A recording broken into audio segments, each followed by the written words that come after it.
salut tout le monde, j'espère que vous allez tous très bien. Aujourd'hui on va se retrouver sur une grosse vidéo, j'espère et je pense. Tout simplement parce que j'ai filmé à peu près toute la saison de moisson, paille, etc. 2025.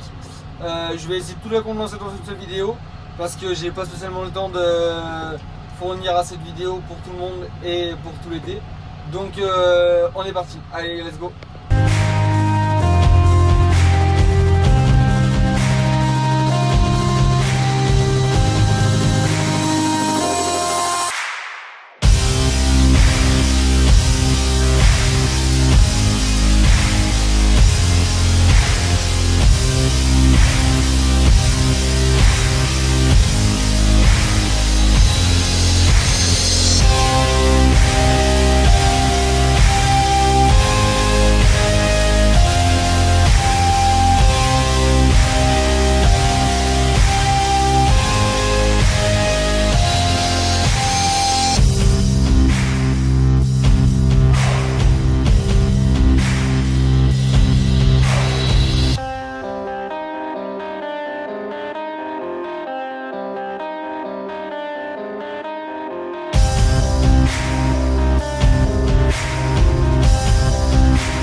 Là on se retrouve mercredi 9 juillet.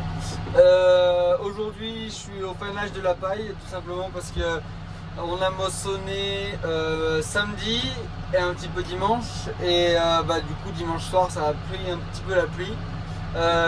Lundi le soleil s'est pas levé et ça a fait 2-3 gouttes, donc tout simplement au lieu de tourner les andins et perdre du temps à les tourner une voire deux fois, on a préféré faner et après on réandonnera tout ça soit en fin d'après-midi si ça veut bien se passer, sinon on y finira demain.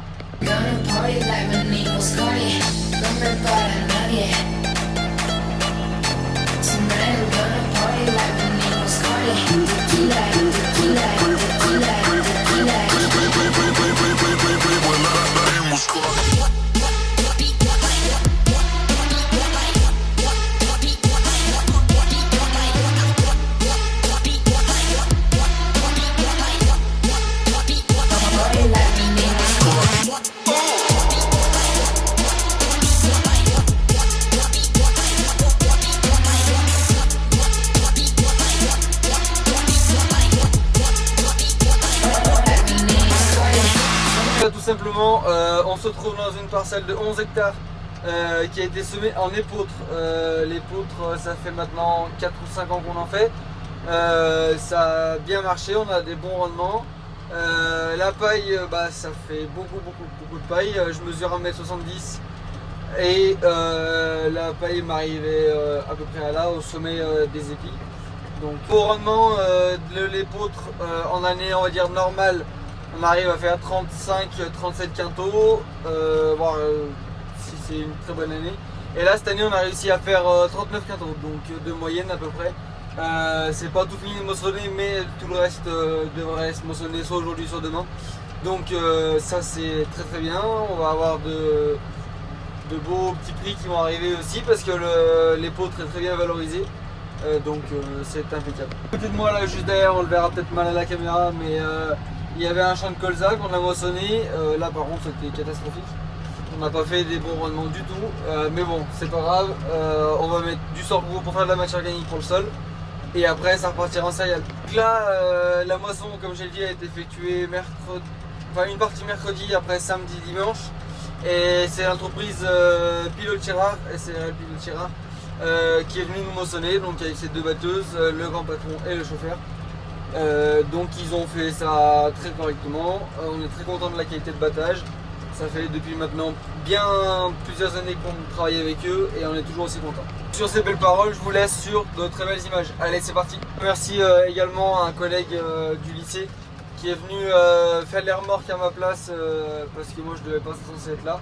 Finalement j'ai pu me libérer et du coup ce qui a permis que je puisse faire plein de vidéos et de plans avec mon téléphone quand il y avait les deux batteuses qui moissonnaient les poutres plus lui qui charriait les remorques. Donc c'était pas trop mal, je les remercie infiniment. Si tu regardes la vidéo, tu te reconnaîtras. Et là normalement je vais essayer de sortir de la vidéo pour ce week-end. Je vais essayer parce que c'est pas sûr, vu la semaine qu'on a de prévu plus le week-end, ça va être un peu compliqué. Mais enfin bon.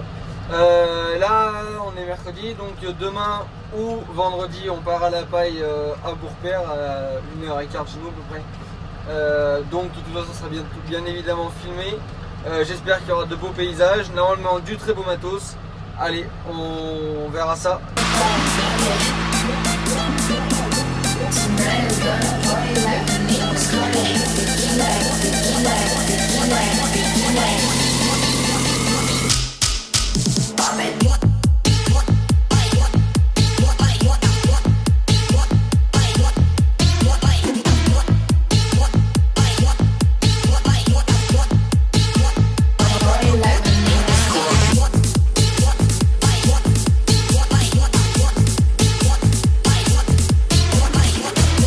Du coup on se retrouve l'après-midi où j'ai fané.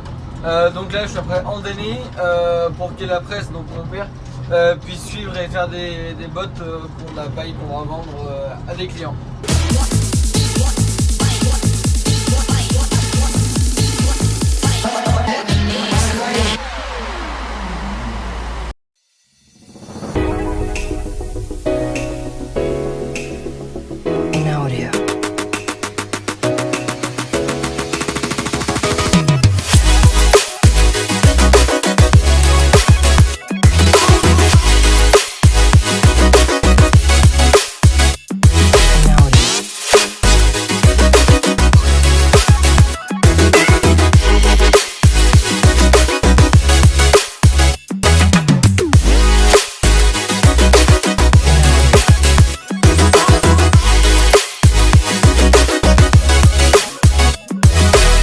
Salut tout le monde, aujourd'hui une seconde partie de vidéo, tout simplement, voilà, on a les établissements 3M Agri qui nous ont posé un petit Kubota à M774, donc toute dernière génération, boîte Vario, etc.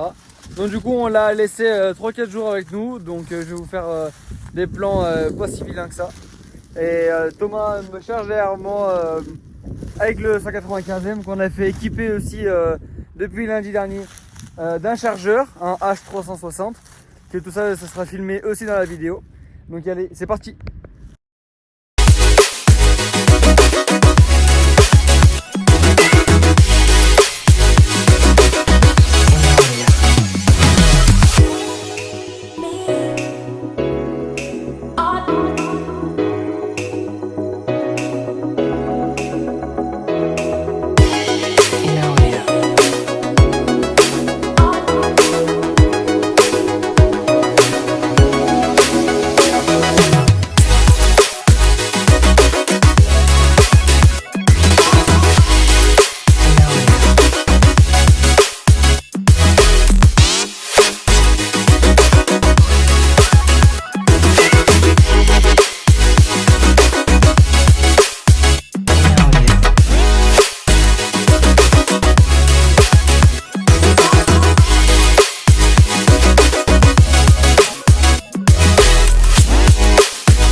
Après 2 heures de route fait avec le Kubota à vide, avec le char vide, pour aller remplir de la paille pour un client, bah déjà on peut observer un peu de confort quand même.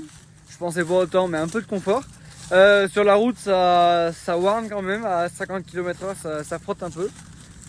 J'ai hâte de voir quand le char sera plein, voir la puissance qu'il aura dans les côtes, parce que malgré tout, c'est 170 chevaux sur 4 cylindres, d'autant plus avec une boîte vario. Donc on verra bien ce que ça donnera par la suite. On peut voir également aussi un écran que je vais vous montrer juste après. Très simple d'utilisation, très intuitif et très grand surtout, donc très lumineux, tout ce qui va bien avec. Donc voilà. Quelqu'un qui n'a pas l'habitude dans des tracteurs de dernière génération et d'autant plus en boîte vario, dans un Kubota s'y retrouvera très facilement, je trouve.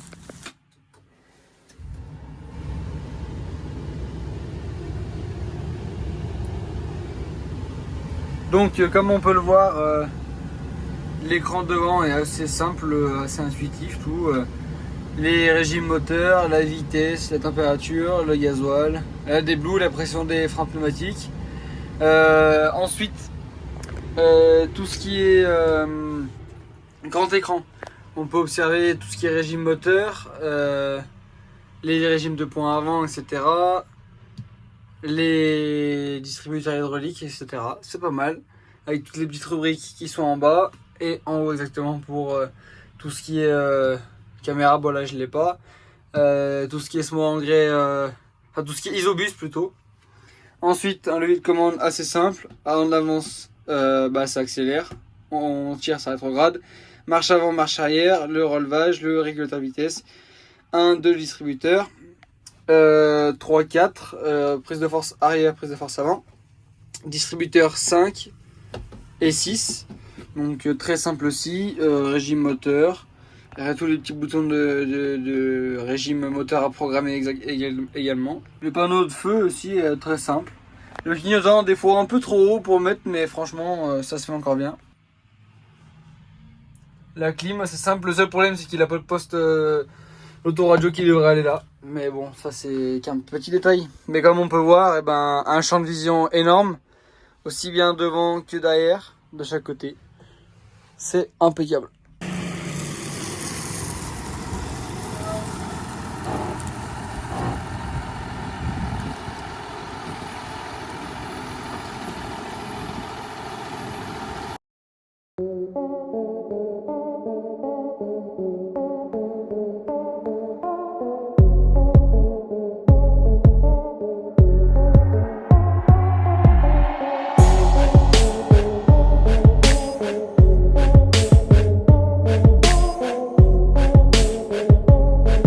Salut tout le monde, aujourd'hui samedi 12 juillet, je vous emmène avec moi pour le soin des laitières et au ramassage de paille. Allez, c'est parti.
que cette vidéo vous aura plu.